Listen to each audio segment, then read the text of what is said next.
everyone, this is Shlomo here, and we are on our weekly Q&A session on LinkedIn. And this week we have two questions from two followers. One is Natalie, and she's from Israel, and she's asking me this. I'm reading from my notes here. So she's asking, how should I adjust my financial planning if I'm considering a relocation abroad? Now, I did a relocation abroad 6 or 7 years ago. I moved from Israel to China, and I lived there for 3 years.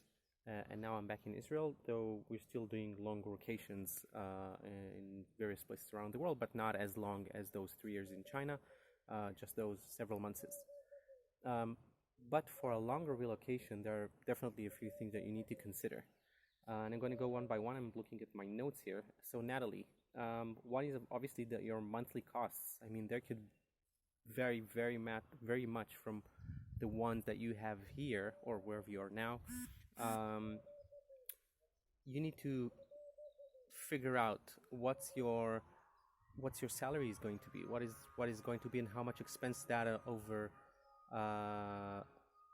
what's the expense of the rent and other big things that you're gonna spend on. So as example, in China, about 45% of my salary back then was on rent. We still decided to move, but I figured this out before. That we would still be okay. It wasn't easy, but still it was possible. So the question is how passionate you are for what you're about to do abroad. The second thing is about taxes.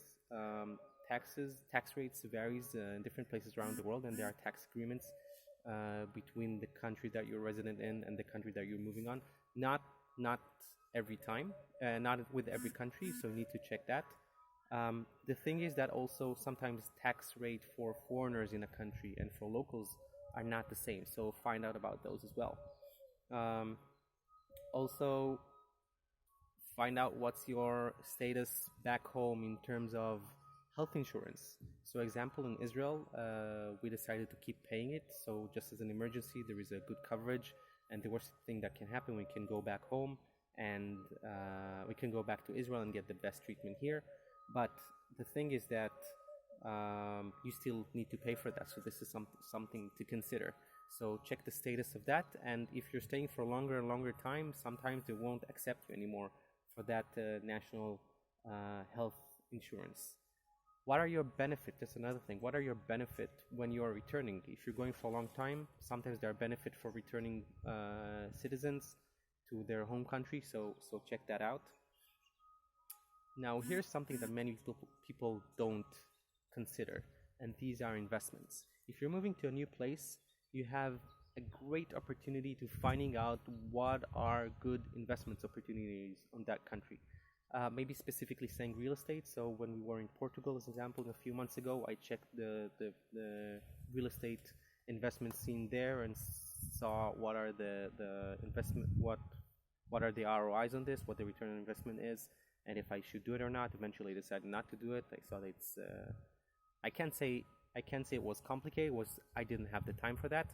But definitely, if you're going for a new place, check that. Maybe you'll find interesting opportunities. So have a look at that. You might find out that you got really good ones. And another thing is, what's the status of your employment? Meaning, are you on a probation period, and then what happens with the probation period ending? Are you hired legally? Sometimes companies are hiring for a few months until all the paperwork is done. So you need to find out about this. And if not, then how long the setup is going to take.